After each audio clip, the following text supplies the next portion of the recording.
"Sir, step back. First class isn't for people like you." The words came out sharp, with no hesitation, just cold precision.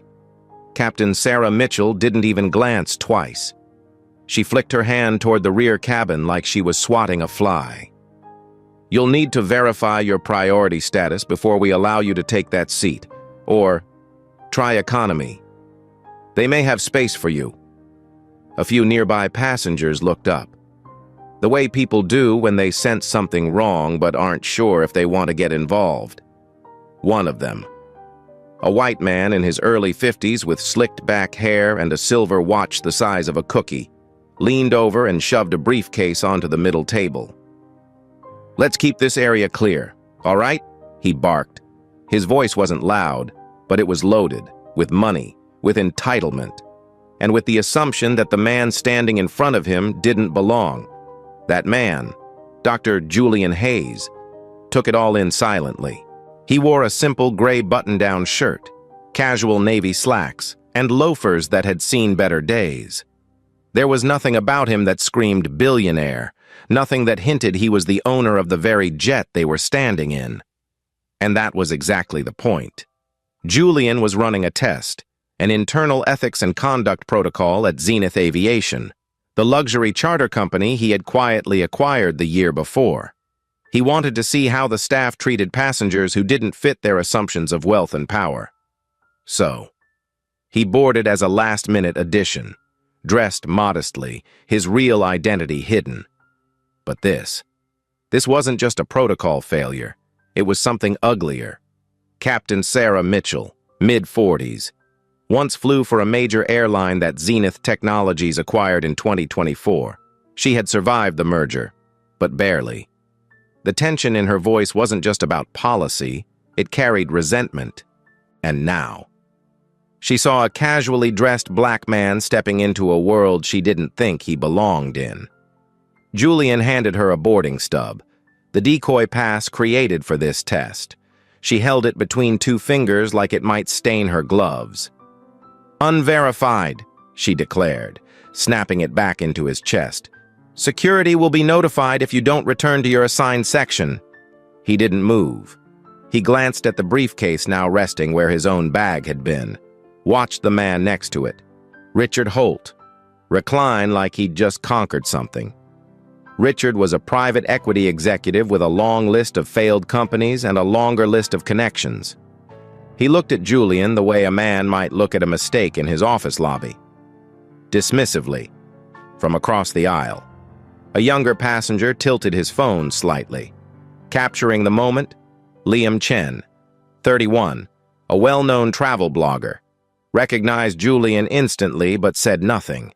He had seen this kind of treatment before, too many times. But this was different. This time, the man being targeted wasn't just another passenger. He was the person who had redefined private aviation 17 years earlier. In 2005, Julian had been a rising star at an aviation firm in Denver. Despite his record-breaking design for fuel-efficient aircraft interiors, he was repeatedly passed over, his ideas credited to others.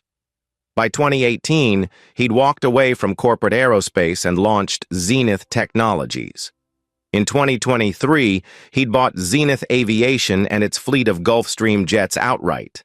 Now, in 2025, he stood in his own aircraft being asked to prove he belonged. Sarah turned toward the cockpit, muttering to her first officer, "I'm flagging this guy. He's delaying our departure." And then, louder, to the cabin, "Folks, apologies for the holdup. We're resolving a seating issue." Murmurs rippled down the aisle. Julian's face remained calm, but his jaw tightened just slightly. This wasn't just unprofessional. It was targeted, strategic. Richard Holt stretched his legs and flashed what looked like a first-class elite badge. "I specifically requested privacy," he said. "I assume you'll resolve this?" Sarah nodded as if she'd just received a corporate directive. Julian quietly reached for his phone and tapped once. "Annika, activate Protocol 3, he said into his earpiece. On the other end, Annika Sharma, his executive assistant, answered with no hesitation. "It's set, sir." Her tone was calm, clinical, but beneath it was fire. She had seen this happen before, and she knew what was about to follow. Liam leaned over just a little and whispered, "This isn't right. You know that." Julian didn't flinch. "Log it, Liam," he said, voice low and even. Liam tapped on his phone, composing a post for X. Zenith Aviation crew profiles black passenger as non-priority. No ID check, no grace, just removal. In 2025, on his own plane? The post went up within seconds. Notifications followed like sparks in dry grass. Sarah's hand hovered near the wall console.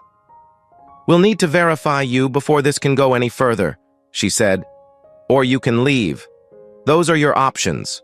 Julian raised an eyebrow. "Or," he replied evenly, "you verify your own conduct first. You're going to answer for this." Emma Walsh, the flight attendant, stepped forward, holding a tablet. She said nothing, but her fingers danced across the screen. Julian saw her briefly glance at the passenger manifest, then tap something twice. A few moments later, a notification came through on Annika's console back at Zenith headquarters. "Passenger unauthorized. Recommend removal." No explanation, no due process. Just a digital accusation in a closed-loop system. Back on board. Richard slid a folded note onto Julian's seat before standing up and sauntering off. Julian picked it up, unfolded it, and read the words in looping ink. "Try budget flights." He folded it again, tucked it into his pocket, and turned towards Sarah. "You're destroying everything this company stands for," he said softly. 1 second at a time. From the cabin's forward display, a ping sounded. Liam had posted a photo of the note, and in less than 3 minutes, it had racked up over 2,000 likes. Julian's face remained composed, but beneath the calm, the pressure built like steam in a sealed chamber. Passengers were shifting, whispering. One of them, a black tech founder named Malik Jordan, watched with a quiet intensity. He hadn't said a word, but his eyes hadn't left Julian once. He recognized the pattern, too. And then Julian did something that caught everyone off guard. He reached down, adjusted the cuff of his sleeve, and said, "If you thought this was going to end quietly, you've misread the moment." His smart ring vibrated softly. Protocol 3 had reached the escalation threshold. If you've ever been profiled, if you've ever been told you don't belong where you've already earned your place, if you've stayed calm while they tried to shrink you, this story is for you. But before we dive deeper, I want to know, where are you watching from? Drop your city or country in the comments.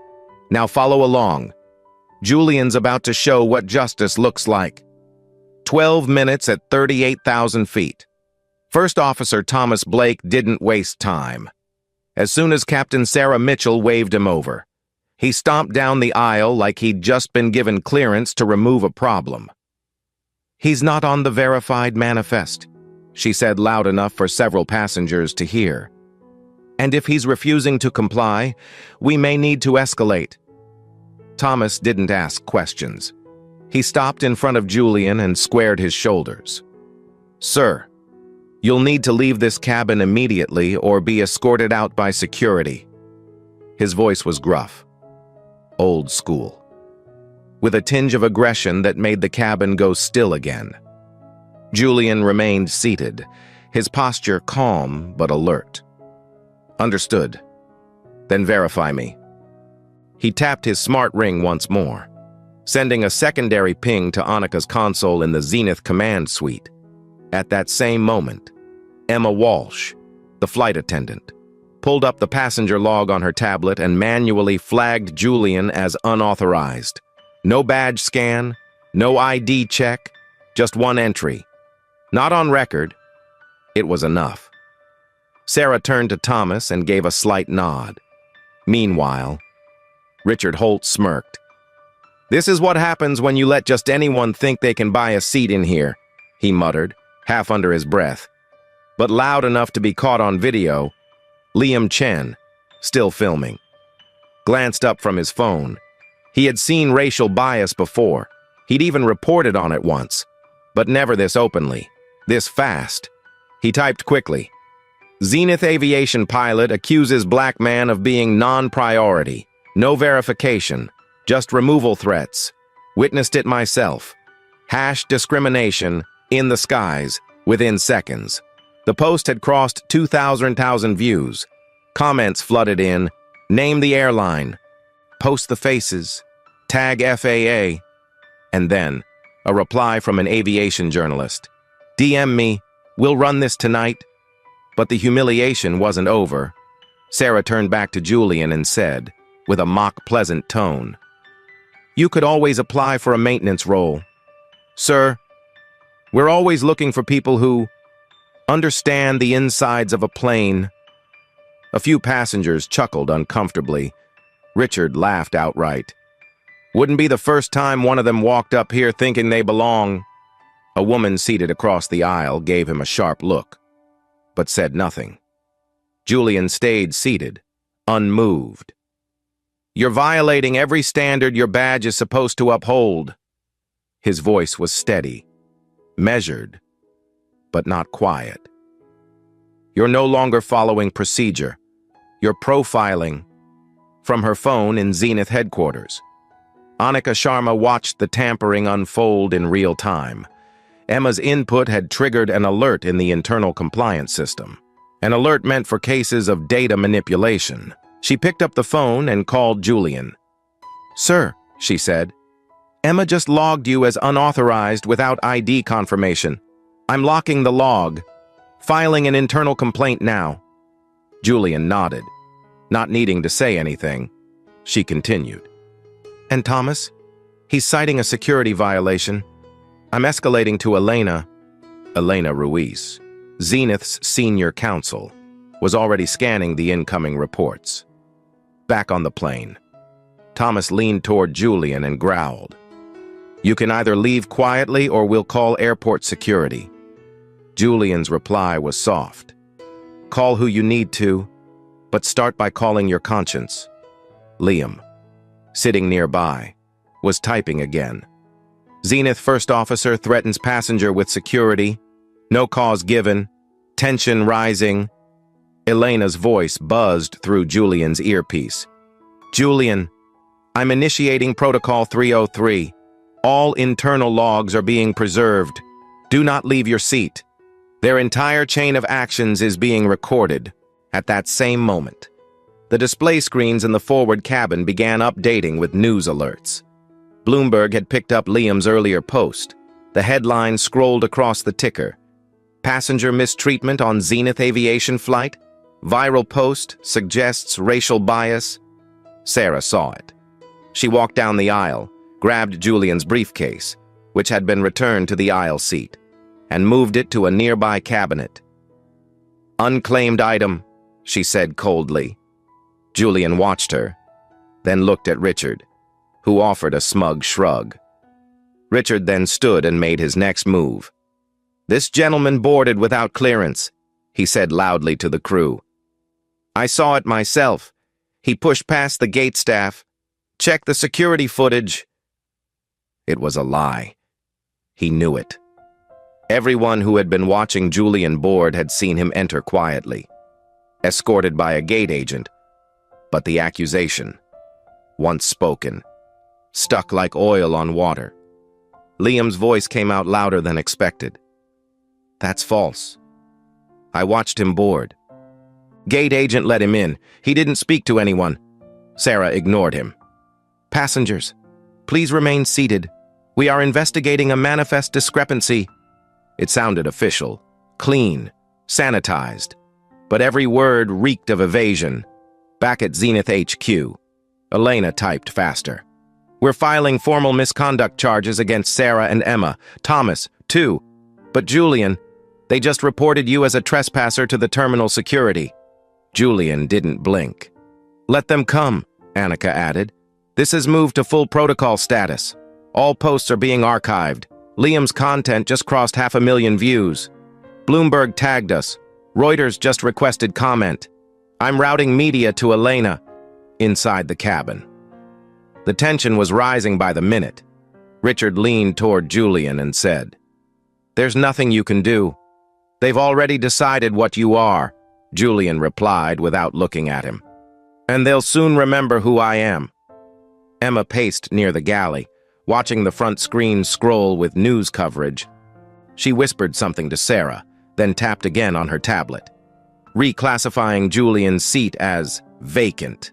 Liam caught the moment in a photo. Flight attendant just marked Dr. Hayes' seat vacant while he's sitting in it. Tell me again this isn't coordinated.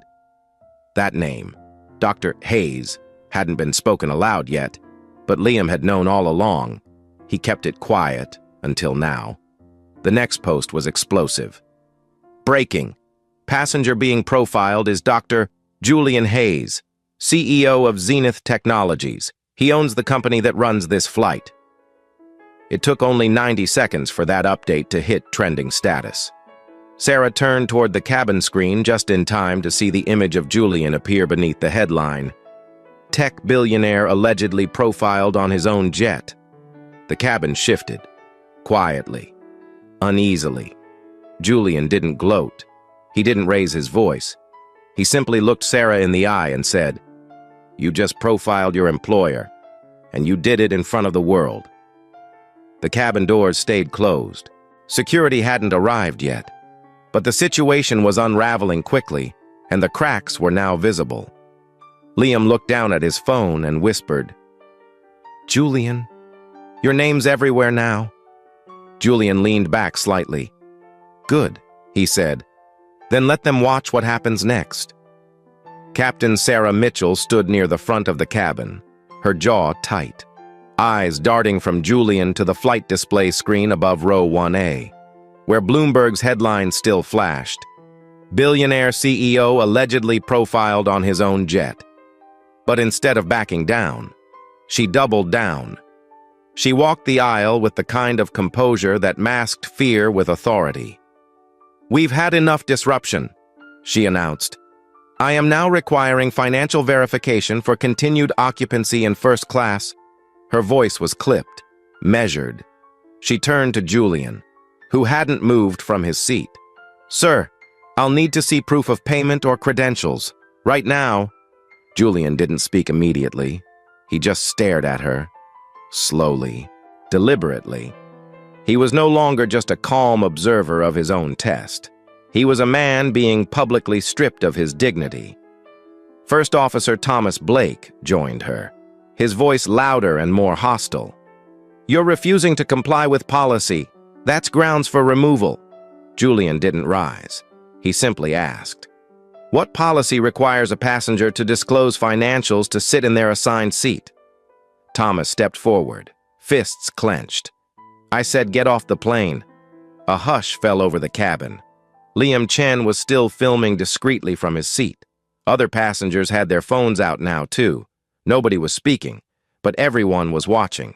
And then Richard Holt, arrogant, smug, and emboldened, stood up and waved a platinum badge in the air.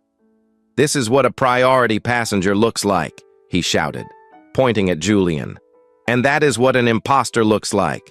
He chuckled, cruel and confident. "Try economy, sir, if they'll even let you on at all." Julian sat still. His expression didn't change, but his silence spoke volumes. Emma Walsh, holding her tablet, called toward the galley. "Security's on the way. We've flagged this as disruptive behavior." She made no eye contact with Julian as she logged a final note. "Subject failed verification. Escalate." That's when Lucas Grant appeared. Early 40s, tall, white, dressed in the dark blazer worn by Zenith Aviation's onboard security leads. He walked with purpose and stopped at Julian's seat, towering over him. "Sir, I need you to put away your device and vacate this seat immediately," he ordered. Eyes cold. When Julian didn't respond right away, Lucas reached out and smacked Julian's tablet off the tray. It clattered to the floor with a sharp thud. Gasps rose from surrounding seats. One passenger, a middle-aged woman in 3D, put her hand over her mouth.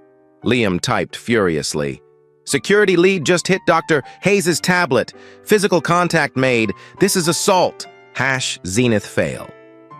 Julian raised one hand slowly, not in surrender, but in caution.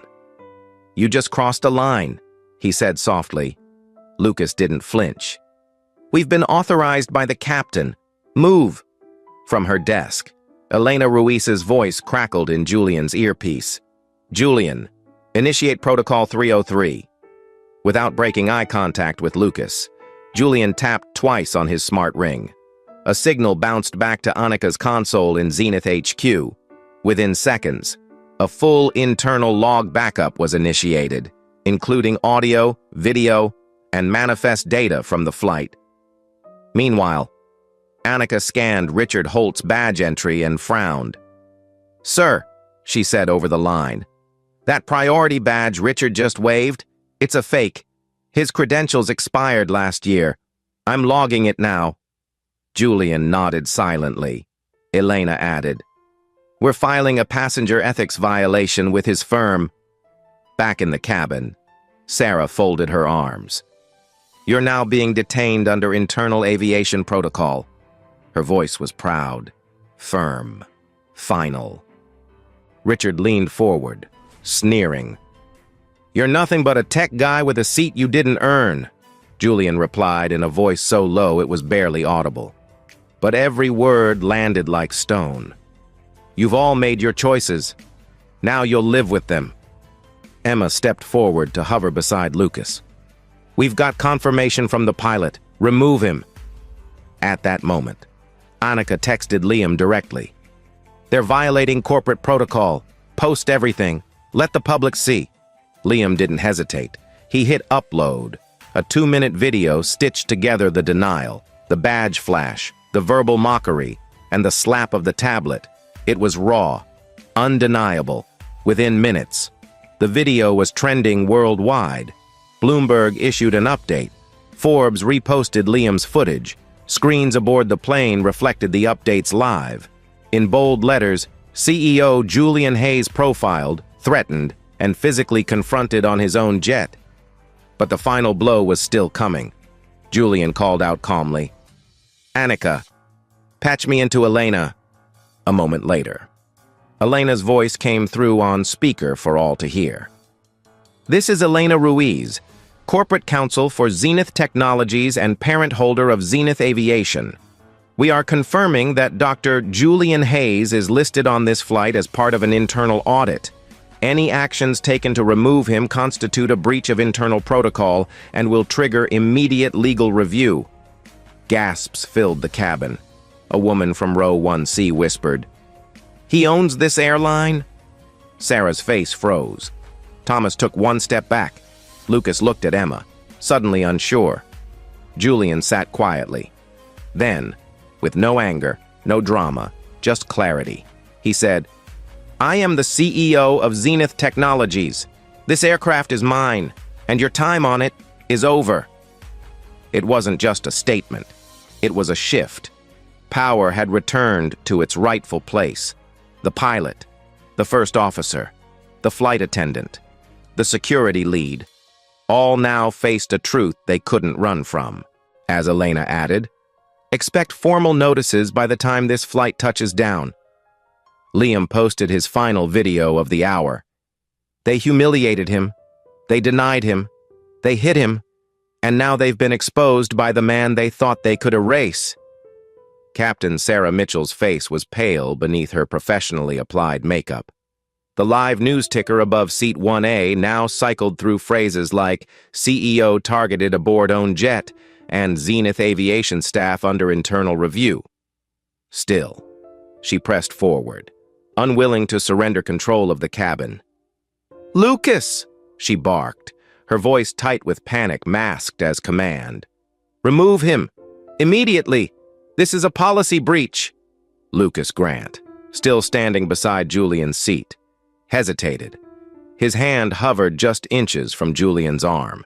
He could feel the shift in the air, not just from the headline, but from the murmurs rising through the cabin.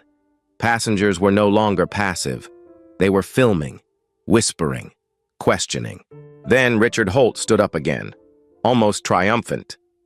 "Why are we delaying this?" he said, voice sharp.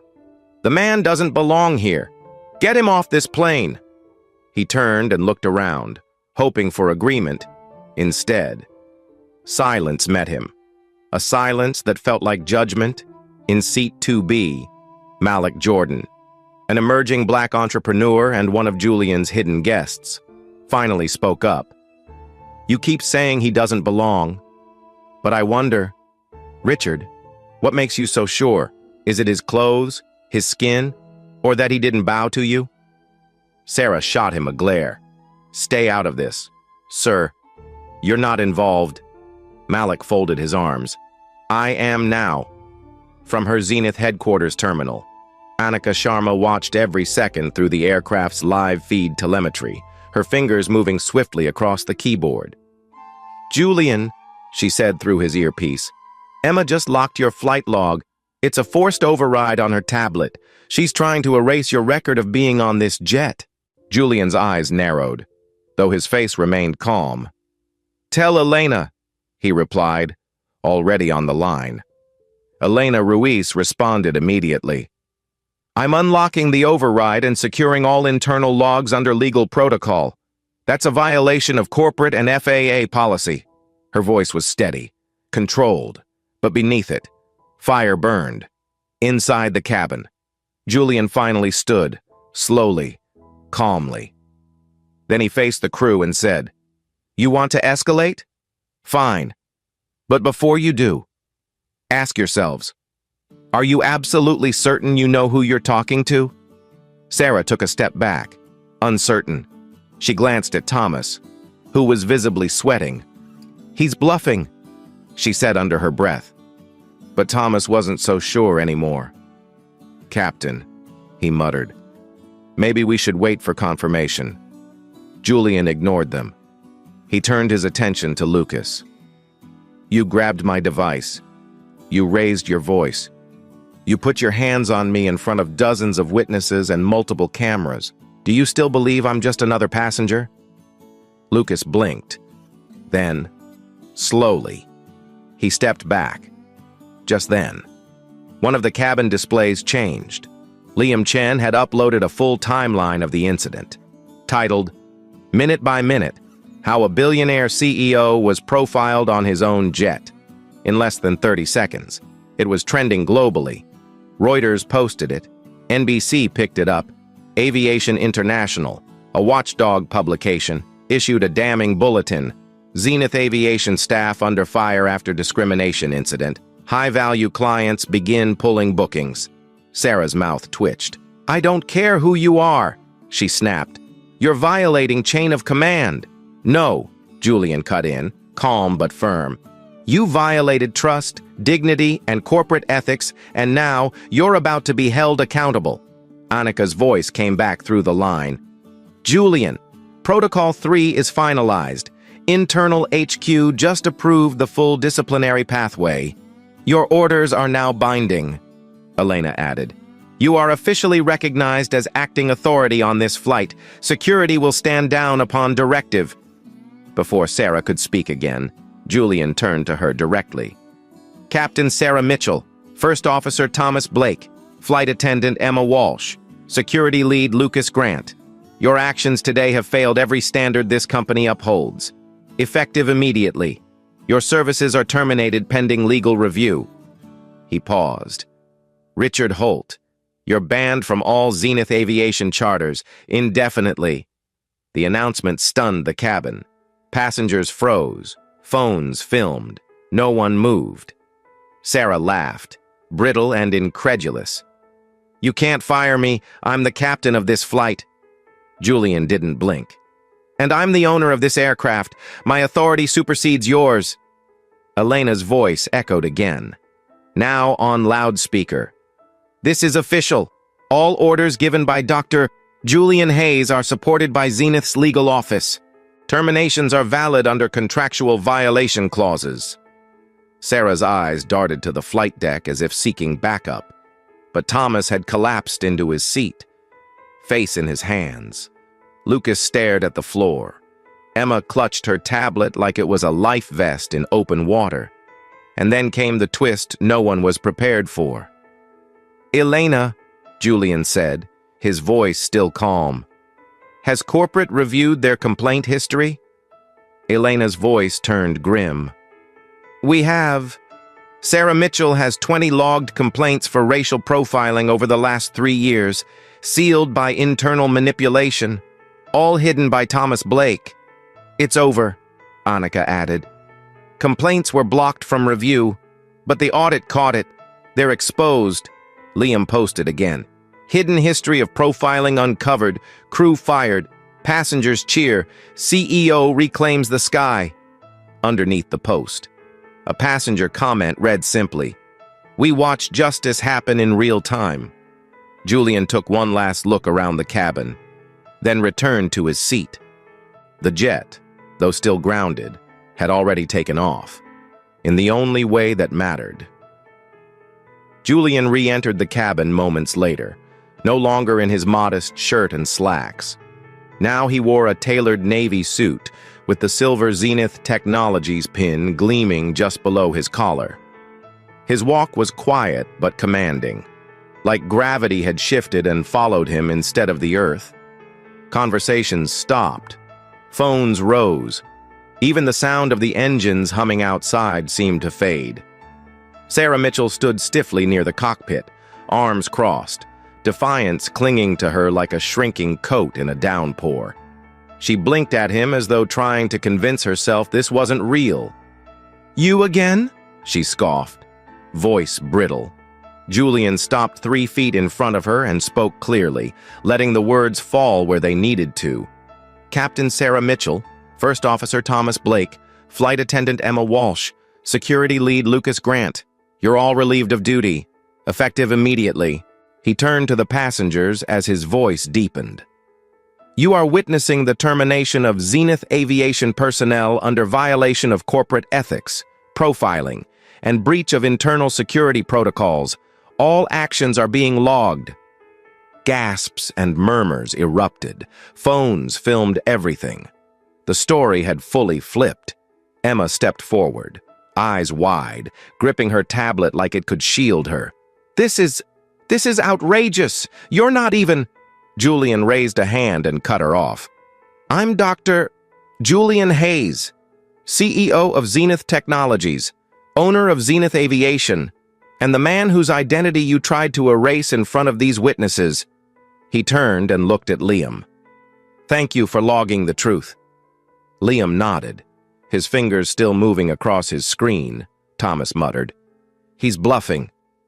But then Elena's voice crackled over the cabin's intercom. "This is Elena Ruiz, legal counsel for Zenith Technologies. The orders issued by Dr. Hayes are authorized. Full corporate oversight is active. If any of the aforementioned crew remain on board past this statement, they will be trespassing." Sarah's mouth opened, but no words came out. The blood had drained from her face. Thomas sat down heavily, the fight gone from his body. Lucas removed his badge and handed it to a quiet passenger before walking toward the rear galley. Emma looked around as if someone might still come to her defense. No one moved. Julian turned again. "Richard Holt." The man straightened in his seat, eyes narrowing. "You're not a crew member," Julian said, "but your behavior, documented and confirmed, violated our passenger code of conduct. You're hereby banned from all Zenith Aviation charters, effective immediately and permanently." Richard barked a laugh. "You think you can just erase me?" he snapped. "I'm not erasing you," Julian replied. "You did that yourself. I'm just enforcing the consequences." Liam posted a clip with the caption, "Dr. Hayes doesn't raise his voice. He doesn't retaliate. He delivers consequences like a mirror, calm, clear, and final." At that moment, the forward screen updated with a headline from Reuters. Zenith CEO fires entire jet crew after being profiled. Identity revealed mid-flight. A sub-headline followed. New allegations surface, hidden bias complaints covered by flight officers. Elena spoke again over the comms. We've just concluded an internal log audit. Captain Mitchell has 20 bias complaints over the past 3 years. 17 of those were suppressed or dismissed by First Officer Blake. Emma Walsh manually adjusted at least 8 passenger logs in the last 2 quarters. Mr. Grant violated physical conduct policy during today's incident. All violations have been locked and submitted to FAA and EEOC review. The cabin turned into a courtroom in real time. Sarah's voice cracked. This isn't fair. You set us up. Julian turned to her calmly. No, I set a standard. You decided how to meet it. Or in this case, how to fail it. Passengers applauded, some quietly, others more openly. One woman clapped with tears in her eyes. A man near the rear said, "Thank you." Another leaned forward and whispered, "This changes everything." Julian looked around, nodding once. Then he addressed the cabin, not just the guilty crew. Zenith Aviation was built on one belief. That luxury doesn't excuse bias. That comfort doesn't come at the cost of dignity. Today was a test, not of me, of this system. And now it will change. Permanently. Annika's voice came through his earpiece. Julian, you need to hear this. Elena just found a pattern. Emma and Thomas worked together to flag passengers with a code marked visual mismatch. Julian's jaw tightened. What does that mean? Elena answered immediately. It was an informal term, used to quietly label passengers who, by their appearance, didn't match expected profiles of wealth. Most of them were people of color. The cabin went silent. Julian took one breath, then said, loud enough for every row to hear, "That ends today." Liam posted again. Visual mismatch. That was the term they used. But Julian Hayes didn't just match the profile. He built it. Then he burned the old one to the ground. Richard stood again, pointing at passengers with a shaking hand. You think this is justice? You're just tearing things down, a man in row 3 said calmly. No, he's cleaning house. Emma tried one last time, her voice trembling. I have a family. Julian looked at her with eyes full of quiet power. And how many passengers did you try to erase without a second thought? She had no answer. She turned and walked off the plane, past cameras, past silence, past her own undoing. Sarah followed, still shaking her head. Lucas walked behind her, already dialing a number he knew wouldn't connect anymore. Thomas remained seated a little longer, before rising with a face full of regret and shame, the weight of years bearing down. And Julian. He stood tall in the aisle of his own aircraft, no longer underestimated, no longer hidden, no longer patient with systems that failed to see the people in front of them. The cabin didn't cheer loudly. They didn't need to. They had just witnessed something greater than revenge. They had witnessed justice. Julian remained standing in the center aisle, the cabin now quiet, no longer tense but reflective. The entire crew, Sarah, Thomas, Emma, and Lucas, had exited in silence. The mood had shifted, not just because the offenders were gone, but because everyone on board now understood they were part of something larger than a simple confrontation. They had watched a man reclaim his dignity and then use that moment to rebuild the sky itself.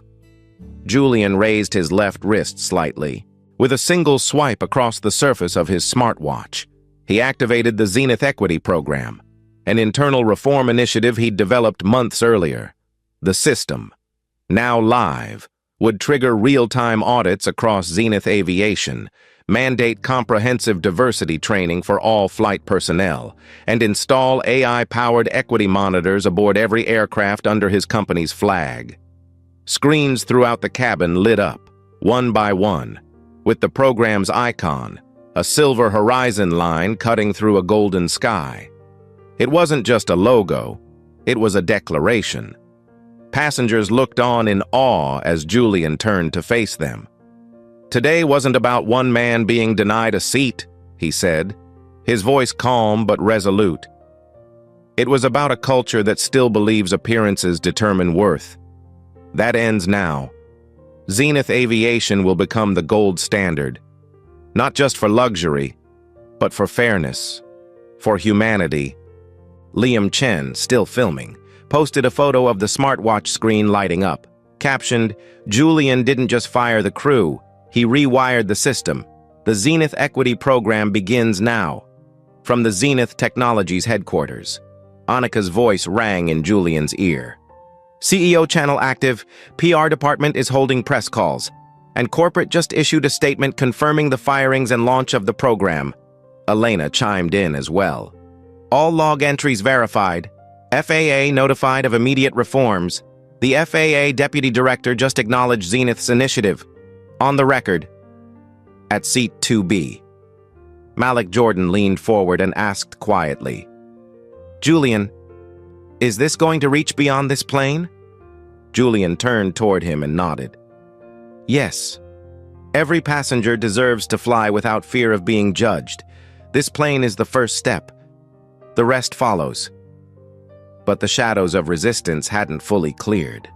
From Annika's system feed, a red flag appeared. "Julian," she said urgently, "we've just intercepted data. Emma attempted to upload falsified compliance reports last week. She was part of a covert crew group that manipulated audit results to hide discriminatory behavior."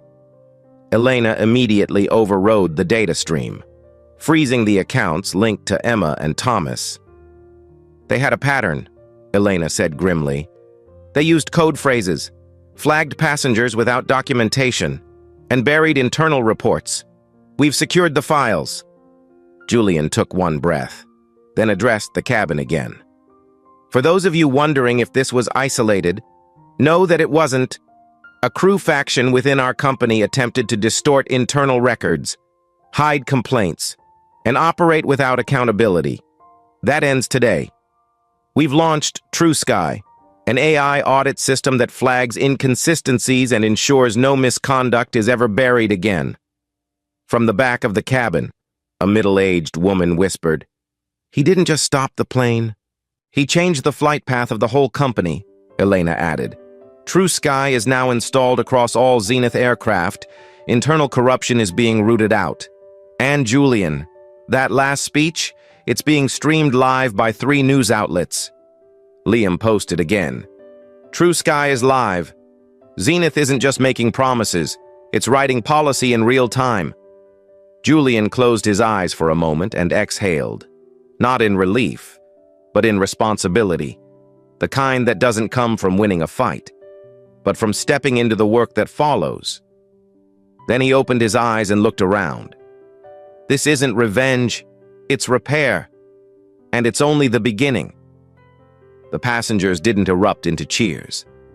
Instead, they stood, one row at a time, and applauded quietly. The sound wasn't loud, it was deliberate, like justice had entered the cabin, and everyone knew it. The flight never left the tarmac that day, but in every other way, it took off. By the time the passengers disembarked, Zenith Aviation was already making headlines not for luxury or innovation, but for accountability. As Julian stepped off the Gulfstream G650 and onto the private terminal ramp, he wasn't followed by silence, he was followed by reform. Within hours, Sarah Mitchell, Thomas Blake, Emma Walsh, and Lucas Grant were each placed under FAA investigation. Their certifications were suspended pending review. FAA representatives cited gross misconduct during passenger handling and willful suppression of internal bias complaints. Even Richard Holt's firm felt the fallout. Once news of his conduct hit the wire, Zenith Technologies pulled all current contracts with Holt & Co., and they weren't the only ones. Within days, 3 other partner companies severed ties, citing ethics violations and public trust concerns. Inside Zenith headquarters, Anika Sharma updated Julian on the internal audit response. Corporate terminated 6 additional employees tied to the data manipulation ring. Legal is building a case file to send to federal regulators. And PR has confirmed bookings for Zenith Aviation are up 19% in the last 24 hours. Elena added quietly. Julian, you didn't just protect your name. You created a blueprint for equity. But Julian wasn't interested in headlines. He was focused on legacy. 1 week later, standing on the tarmac beside a freshly repainted Zenith aircraft, Julian announced the launch of the Zenith Fund, a private foundation dedicated to providing underserved communities with access to aviation education, mentorship, and career placement, seeded with $30 million from his own assets. The fund's mission was simple: open the skies to those who had been told they didn't belong there. He invited Malik Jordan, the young tech founder who had witnessed the injustice firsthand, to become the first Zenith Fund advisory board member. You didn't just speak up, Julian told him. You stood firm when it mattered. That's leadership. Malik accepted the invitation with tears in his eyes. Liam Chen, whose posts had lit the fuse of public awareness, was invited to speak at the launch event. I came aboard that flight as a blogger, he said to the crowd. I left as a witness to change. Julian didn't just hold people accountable. He showed us that power doesn't need to shout. It just needs to stand. Anika managed the fund's initial rollout and personally oversaw the selection of its first recipients, 5 high school students from marginalized communities in Baltimore, Detroit, and Houston, young people who dreamed of becoming pilots, engineers, and aviation designers. Julian, she said with a smile, you didn't just build a company, you opened a door. Then came the twist no one expected. A retired pilot, now in his 70s, posted a handwritten letter on X. In it, he confessed that a decade earlier, he had filed bias complaints against Sarah Mitchell and watched them disappear. I was too afraid to press it then, he wrote. But Dr. Hayes gave me the courage to speak now. She didn't start this pattern, but she kept it alive, and he ended it. Reuters picked up the post and ran it with the headline, Pilot Confession Confirms Decade of Hidden Bias. Zenith CEO's Actions Spur Industry Reckoning. Julian read it, quietly, then nodded. It was never just about one flight, he said. It was about a culture that needed to be unmasked. Today, Zenith Aviation operates with a fully transparent review system. TrueSky monitors crew interactions in real time, using AI to flag violations and protect against bias. The Zenith Equity Dashboard is visible to all employees, and the Zenith Fund has already helped over 600 students apply to flight schools, engineering programs, and mentorships across the U.S. As for Julian, his story became less about power and more about presence. He proved that leadership isn't measured by wealth, but by what you choose to do the moment someone tries to shrink you. He never yelled. He never pushed. He simply stood. And when the time came, he changed everything.